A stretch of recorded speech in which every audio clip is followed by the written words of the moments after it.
What's up, everybody? Courtney Morse, Natural Wellness Physiotherapy. Continuing this week, last week we talked about proprioception. This week we're going to continue talking about a little bit of our balance and some single leg activities. These activities are imperative for runners.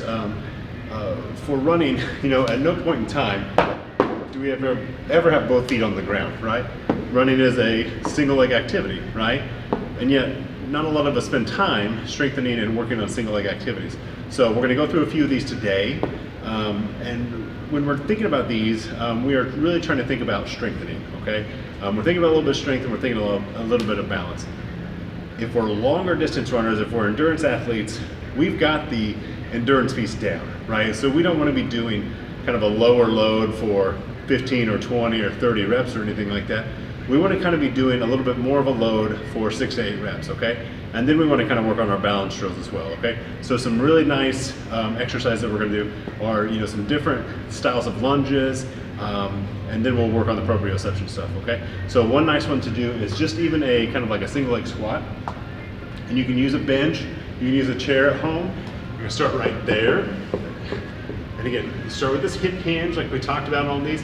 If you haven't if you don't know about the hip hinge, go back to the squat series, and there's some really good pieces about the proper way to set your hips as you're getting ready to do a squat. But I would recommend starting from the bottom, getting these hands out here. We don't want our knee to collapse inward. If we do, we got some hip weakness. There's some other videos to check out for that, for some hip strengthening. But our knee should stay midline or out, okay? And so we're gonna look for 6 to 8 reps of these. We're gonna go up and then come back down. Lower down nice and slow. And again, trying to avoid that center collapse, okay? Good. Do it on both sides. Again, you may notice that you have one side that's stronger than the other. And if this bench is too low, then you pick up another bench that's a little bit taller, or you add a cushion or something like that. Another nice one to do is kind of this deadlift version, the single leg deadlift, where we place this leg back here on a bench.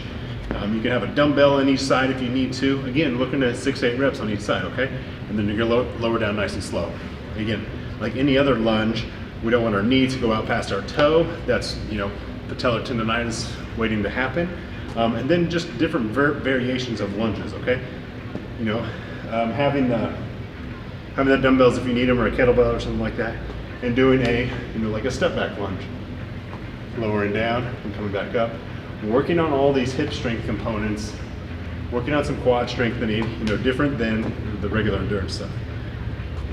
Now, in terms of some balance activities that we need to work on, think single leg hops, right? And you can do it as you're jumping rope, right? Doing some of this piece as well. Lateral hops, you can do it side to side, this kind of thing, front and back, that type of thing as well. The other one that works really nicely is just kind of like these speed skater ones here, right? Where you'll kind of step out to one side and then you're going back and forth here, right? Like Apollo, oh no, this kind of a thing, right? But working ourselves laterally, that'll help our hip strength. That'll prevent our hips from dropping when we're standing on one leg. You'll see this at the end of the races. People that are fatigued and they're tired, and then running starts looking like this nice little waggle in through here. So work on those strength components with single leg activities, with the different lunges and the different squats, right? The single leg squat activities, or add into those balance exercises as well too. Running is a single leg activity, so treat it as such. Until next time, Courtney Morse, Natural Wellness Physiotherapy.